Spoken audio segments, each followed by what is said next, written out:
குற்றப்புலனாய்வு திணைக்களத்தினால் கைது செய்யப்பட்டு பின்னர் தேசிய வைத்தியசாலையில் அனுமதிக்கப்பட்டுள்ள அரசு புலனாய்வு பிரிவின் முன்னாள் பணிப்பாளர் சுரேஷ் சலே தமது உண்ணாவிரத போராட்டத்தை கைவிடுவதாக இன்று அறிவித்துள்ளார். இந்த மாதிரியான ஒரு பிரேக்கிங் நியூஸை ஒரு சில ஊடகங்கள்ல இன்னைக்கு பார்க்க முடிஞ்சுது.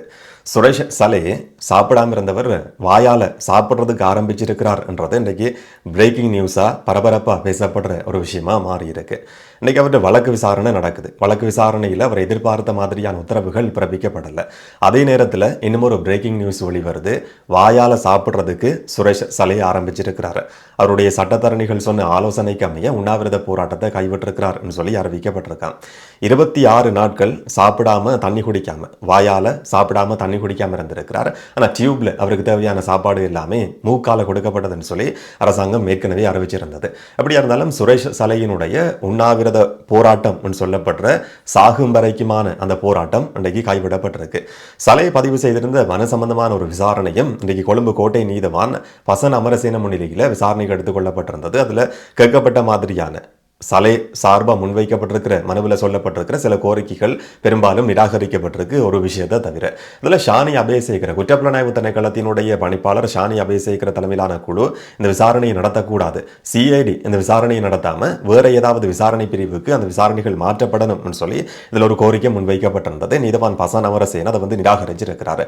என்ன சொன்னா, இப்ப சலையை கைது செய்யப்பட்டு தடுப்பு காவலில் வைக்கப்பட்டிருக்கிறது பயங்கரவாத தடை சட்டத்தின் கீழே, பாதுகாப்பு அமைச்சால பயங்கரவாத தடை சட்டத்தின் கீழே ஒரு உத்தரவு பிறப்பிக்கப்பட்டிருக்கு. அந்த உத்தரவுக்கு அமைய அதுக்கு எதிரான ஒரு தீர்ப்பு வேணும் இல்லாட்டி உத்தரவு வேணும்னு சொல்லி சலே நினைக்கிற பட்சத்தில் இல்லாட்டி அவருடைய சட்டத்தரணிகள் நினைக்கிற பட்சத்தில் 2 தெரிவுகள் மட்டும்தான் அவருக்கு இருக்கு. முதலாவது, அடிப்படை உரிமை மீறல் மனுவை சுப்ரீம் கோர்ட்ல பதிவு செய்ய முடியும். 2வது, ஒரு ரிட் மனுவை பதிவு செய்யலாம், ஒரு எழுத்தாணை மனுவை பதிவு செய்ய முடியும். இந்த 2 நீதிமன்ற செயற்பாடுகளையும் தவிர இந்த நீதிமன்றத்தில் தன்னுடைய நீதிமன்றத்தில் அதுக்கான அதிகாரம் கிடையாதுன்னு சொல்லி பசன் அமரசேன இன்றைக்கு அறிவிச்சிருக்கிறார். அப்ப குற்றப்புலனாய்வு திணைக்களத்தினுடைய பணிப்பாளராக இருக்கிறவர் ஷானி அபேசேகர் அவருடைய தலைமையில் தான் தொடர்ச்சியா சலை சம்பந்தமான விசாரணைகள் நடத்தப்பட இருக்கு. முதலாவது விஷயம் நிராகரிக்கப்பட்டிருக்கு. இதுவரைக்கும் இந்த விசாரணையில நீதிமன்றத்தில் சமர்ப்பிக்கப்படுற சில அறிக்கைகளை பார்க்கிற நேரத்தில் தொடர்ச்சியா விசாரணையினுடைய முன்னேற்றம் சம்பந்தமா நீதிமன்றத்தில் அறிக்கைகள் சமர்ப்பிக்கப்படுது.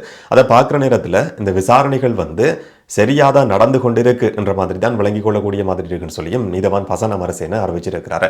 2வது விஷயம் என்னன்னு சொன்னா, அவர் வாசிக்கிறதுக்கான பத்திரிகைகள் புத்தகங்கள் வீட்டில இருந்து கொண்டு வரப்படணும்னு சொல்லியும் அவருக்கு ஒரு பெண் கொடுக்கப்படணும்னு சொல்லியும் இதுக்கு முதல் வழக்கு விசாரணையில் ஒரு கோரிக்கை முன்வைக்கப்பட்டிருந்தது. அந்த கோரிக்கையும் நிராகரிக்கப்பட்டிருக்கு. என்று சொன்னா, இதுக்கு முதல்ல நீதவான் அவரை தடுப்பு காவலில் இருந்த நேரம் சிஐடியில போய் பார்த்த நேரத்தில் அவரை குறிப்பிட்டிருந்தாராம் தான் வாசிக்கிறதுக்கான புத்தகங்கள் சிஐடியால தரப்படுது சொல்லி. இதை தவிர சாகிற நோக்கத்தின் அடிப்படையில் நான் சாக போறேன்னு சொல்லி உண்ணாவிரத போராட்டத்தை ஆரம்பிச்சிருக்கிற ஒரு நபர் இப்ப அவருக்கு அது கைவிடப்பட்டிருக்கு. ஆனால் நீதிமன்றத்தில் இந்த உத்தரவை பிறப்பிக்கும் போது நீதவான் குறிப்பிட்டிருந்தார் சாகிற நோக்கத்தில் உண்ணாவிரத போராட்டம் ஈடுபட்டிருக்கிற ஒரு நபரை பொறுத்த வரைக்கும் அவருடைய கையில ஒரு பெண்ணை கொடுக்கிறது ஆபத்தானதா இருக்கு. இப்ப சாக போறேன்னு சொல்லி ஒரு மனநிலையில் இருக்கிற நபர்கிட்ட பாதிப்பு ஏற்படுத்துற மாதிரி ஆபத்தை ஏற்படுத்துற மாதிரியான ஒரு கருவியை பொருளை கொடுக்க முடியாது. அதனால பெண் கொடுக்கப்படக்கூடாதுன்னு சொல்லியும் அந்த கோரிக்கையை நிராகரிக்கப்பட்டிருக்கு.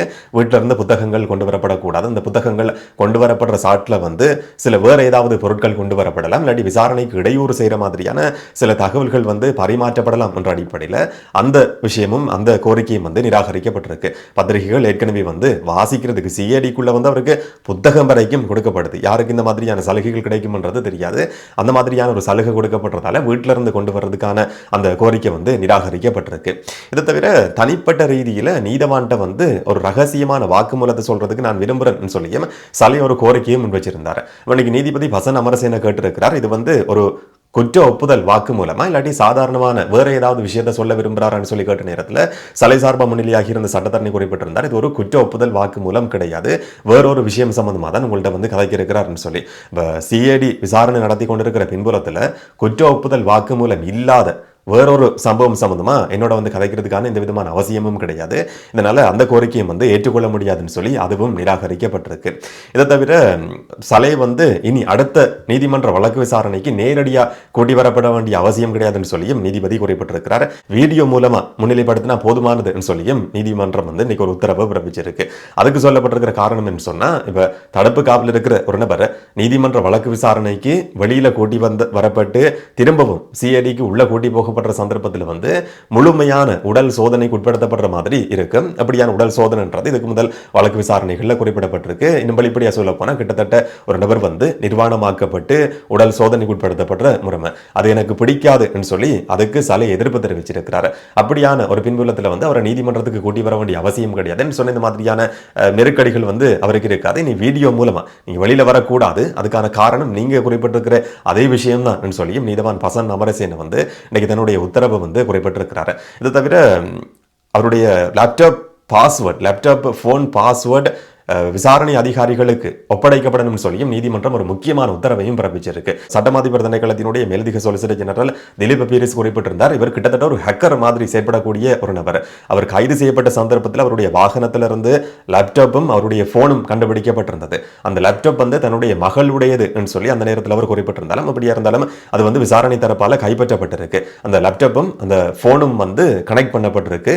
அந்த அடிப்படையில் வந்து அதுக்கான பாஸ்வேர்ட் நீதிமன்ற ஒரு உத்தரவு வேணும்னு சொல்லி நீதிமன்றத்தில் வந்து திலீப் பீரிஸ் ஒரு கோரிக்கையை முன் வச்சிருந்தார். சட்டமாதிபர் திணைக்களத்தினுடைய சிஐடியினுடைய கோரிக்கை வந்து நீதிமன்றத்தால் ஏற்றுக்கொள்ளப்பட்டு சுரேஷ் சலே லேப்டாப் போன் பாஸ்வேர்டை உடனடியாக விசாரணை தரப்புக்கு கொடுக்கணும்னு சொல்லியும் நீதிமன்றம் ஒரு உத்தரவை பிறப்பிச்சிருக்கு. சலை சார்பாக முன்னிலையான சட்டத்தரணி வந்து இதுக்கு கடுமையான எதிர்ப்பு தெரிவிச்சிருக்கிறார். அவர் சொல்லியிருக்கிறார், இந்த மாதிரி லேப்டாப் போன் பாஸ்வேர்டை வந்து கேட்க முடியாது, அதுக்கான அதிகாரம் உங்களுக்கு கிடையாதுன்னு சொல்லி நீதிபதியை பார்த்து சொல்லியிருக்கிறார். அப்போ ஒரு சட்ட பிரிவு மேற்கோள் காட்டி நீதிபதி பசன் அமரசேன சொல்லியிருக்கிறார், நீ வந்து இந்த மாதிரி எனக்கு விளக்கம் தர வேண்டிய அவசியம் கிடையாது, விசாரணைக்கு ஒத்துழைப்பு கொடுக்கிற மாதிரியான விசாரணைக்கு தேவையான எந்த ஒரு உத்தரவையும் வந்து என்னால் பிறப்பிக்க முடியும், எனக்கு அதுக்கான அதிகாரம் இருக்குன்னு சொல்லி நீதவான் பசன் அமரசேன இந்த லேப்டாப் போன் பாஸ்வேர்டு உடனடியாக விசாரணை பிரிவுக்கு கொடுக்கப்படணும் சொல்லியும் ஒரு உத்தரவு பிறப்பிக்கப்பட்டிருக்கு. இந்த மாதிரியான ஒரு முக்கியமான வழக்கு விசாரணை இப்போ செப்டம்பர் 2ஆம் தேதி வரைக்கும் இந்த வழக்கு வந்து அடுத்த கட்டத்துக்கு ஒத்தி வைக்கப்பட்டிருக்கு. இப்போ சலை வந்து இன்னைக்கு உண்ணாவிரத போராட்டத்தை கைவிட்டு இருக்கிறார். இனி சிஐடிக்கு கூப்பிடப்பட்டு விசாரணைகளை நடத்த வேண்டியிருக்கும் சொல்லி இன்னைக்கு நீதிமன்றத்திலையும் கூட மேலதிக சொலிசிட்டர் ஜெனரல் திலீப் பீரிஸ் அறிவிச்சிருக்கிறார். நாளைக்கு எதிர்வரப்போற ஒரு சில நாட்களுக்குள்ள திரும்பவும் சுரேஷ் சலே சிஐடியினுடைய கட்டுப்பாட்டுக்குள்ள போய் அடுத்த கட்ட விசாரணைகள் முன்னெடுக்கப்படலாம் சொல்லி நாங்கள் எதிர்பார்ப்போம். என்ன நடக்கும் சொல்லி பொறுத்திருந்து பார்க்கலாம். இந்த நேரம் கோட்டாபய ராஜபக்சவினுடைய பிரத்யேக செயலாளர் வந்து சுகீஸ்வர பண்டாரோட வழக்கு விசாரணையும் இன்றைக்கு நடத்தப்பட்டிருக்கு. ஜூலை 8ஆம் தேதி வரைக்கும் அந்த வழக்கு விசாரணை வந்து ஒத்தி வைக்கப்பட்டிருக்கு. அது வரைக்கும் அவர் விளக்கமறியல்ல வைக்கப்பட்டிருக்கிறார். அவருக்கு பிணை கிடைக்குமா இல்லையா என்றதுக்கான உத்தரவு வந்து இந்த ஜூலை 8ஆம் தேதி பிறப்பிக்கப்படும் சொல்லி இன்னைக்கு நீதிமன்றம் அறிவிச்சிருக்கு. அப்படியா இருந்தா இன்றைக்கு வந்து அவருக்கு பிணை கிடைக்கல, அது சம்பந்தமான எந்த ஒரு உத்தரவும் பிறப்பிக்கப்படல. எதிர்வரப்போற நாட்களில் பிணை கிடைக்குமா இல்லையான்றதை நாங்கள் பார்க்க முடியும். இதில் விசாரணை சம்பந்தமான முன்னேற்றம் பற்றி ஒரு அறிக்கை சமர்ப்பிக்கப்பட்டிருக்கு. இந்த விசாரணை நடத்தி கொண்டிருக்கிறது மத்திய குற்றத்தடுப்பு பிரிவு. மத்திய குற்றத்தடுப்பு பிரிவு கோட்டாபய ராஜபக்சட்ட ஒரு வாக்குமூலம் பதிவு செய்திருக்கு. கோட்டாபய ராஜபக்ச கிட்டத்தட்ட விசாரிக்கப்பட்டிருக்கிறார். அவருடைய வாக்குமூலம் பதிவு செய்யப்பட்டு இன்னைக்கு நீதிமன்றத்தில் வந்து அது சமர்ப்பிக்கப்பட்டிருந்தது. கோட்டாபய ராஜபக்ச சொல்லியிருக்கிறாராம், தன்னுடைய செயலாளருக்கான சம்பளத்தை நான் பெற்றுக்கொண்டேன் சொல்லி கோட்டாபய ராஜபக்ச வந்து தன்னுடைய வாக்குமூலத்தில் குறிப்பிட்டிருக்கிறார். என்ன சொன்ன சம்பளம் வந்து நேரடியாக அரசாங்கத்தால் கோட்டாபய ராஜபக்சோட செயலாளருக்கு வந்து செலுத்தப்படுறது கிடையாது. இவருக்கு அது அவருடைய கணக்கு கொடுக்கப்படும். அதுக்கு பிறகு தன்னுடைய செக்ரட்டரியா இருக்கிற நபருக்கு வந்து கோட்டாபய ராஜபக்ச சம்பளம் கொடுப்பார். கோட்டாபய மட்டும் கிடையாது, மற்ற அரசியல்வாதிகளுக்கும் இது சாதாரணமான வளமையான ஒரு விஷயம் தான். இப்போ கோட்டாபய ராஜபக்ச தன்னுடைய வாக்குமூலத்தில் சொல்லி இருக்கிறாராம், செயலாளருக்கான சம்பளத்தை வந்து நான் பெற்றுக்கொண்டேன் சொல்லி. அடுத்த கட்ட விசாரணையில வந்து அந்த காசு கோட்டாபய ராஜபக்சவினுடைய கணக்குக்கு போடப்பட்டிருக்கிற காசு வந்து ஜனாதிபதி நிதி பிரிவால் போடப்பட்டிருக்கிற காசு அவருடைய செயலாளர் சுகீஸ்வர பண்டாராவுக்கு போய் சேர்ந்திருக்க இல்லையான்றது பற்றி சில நேரங்களில் ஒரு விசாரணை ஆரம்பிக்கப்படலாம். இதை தவிர திட்ட பணிப்பாளர் 2 பதவிகளை வகிச்சிருந்தவர் என்றதான் அவர் மேலே சுமத்தப்பட்டிருந்த குற்றச்சாட்டு. திட்ட பணிப்பாளர் என்ற பதவியும் கோட்டாபய ராஜபக்சவினுடைய பிரத்யேக செயலாளர் சொல்லி 2 சம்பளம் பெற்றுக் கொண்டிருக்கிறார் சொல்லி குற்றம் சாட்டப்பட்டிருந்தது. இதில் அந்த திட்டத்தோட சம்பந்தப்பட்டிருக்கிற 6 பேருடைய சாட்சியம் வாக்குமூலம் பதிவு செய்யப்பட்டிருக்குன்னு சொல்லி இன்னைக்கு நீதிமன்றத்தில் அறிவிக்கப்பட்டிருக்கு. அதுல 3 பேர் அந்த திட்டம் சம்பந்தமா எந்த ஒரு வேலையும் செய்யவே இல்லையா. 2 பேர் வந்து அரசியல் சம்பந்தமான செயற்பாடுகளுக்கு ஈடுபடுத்தப்பட்டிருக்கிறாங்க. கிட்டத்தட்ட 135 பேர் வந்து கோஸ்ட் எம்ப்ளாயிஸ் என்ற மாதிரி குறிப்பிடப்பட்டிருந்தது. எந்த விதமான சம்பளம் பெற்றுக்கொண்டு எந்த விதமான செயற்பாட்டிலையும் ஈடுபடாம அரசியல் நோக்கத்துக்காக பயன்படுத்தப்பட்டிருக்கிற நபர்கள் இவர்கள் பயன்படுத்தின இவர்களுடைய நியமனம் வாகனம் சொல்லி 22 கோடி ரூபாய் 22 கோடி ரூபாய் அந்த திட்ட பணிப்பாளர் அந்த திட்டத்தோடு சம்பந்தப்பட்டிருக்கிற செலவு மட்டும் 22 கோடி ரூபாவாம். இந்த மாதிரி பெருந்தொகையான பணம் செலவு செய்யப்பட்டிருக்கு. அந்த பணம் சம்பந்தமாகவும் 22 கோடி ரூபாய் சம்பந்தமாகவும் வேறொரு விசாரணை நடத்தப்பட்டு வருதாம். இதனால் அதோட சம்பந்தப்பட்டிருக்கிற நபர் என்ற அடிப்படையில் இவர் வெளியில போவாரா இருந்தா, சுகீஸ்வர பண்டாரவுக்கு பிணை கிடைக்குமா இருந்தா அந்த விசாரணைகளுக்கு அவர் தாக்கம் செலுத்தலாம், அழுத்தம் விடுக்கலாம், இடையூறு செய்யலாம் என்றதால் அவருக்கு பிணை கொடுக்க கூடாதுன்னு சொல்லி இன்னைக்கு ஒரு வாதம் முன்வைக்கப்பட்டிருந்தது.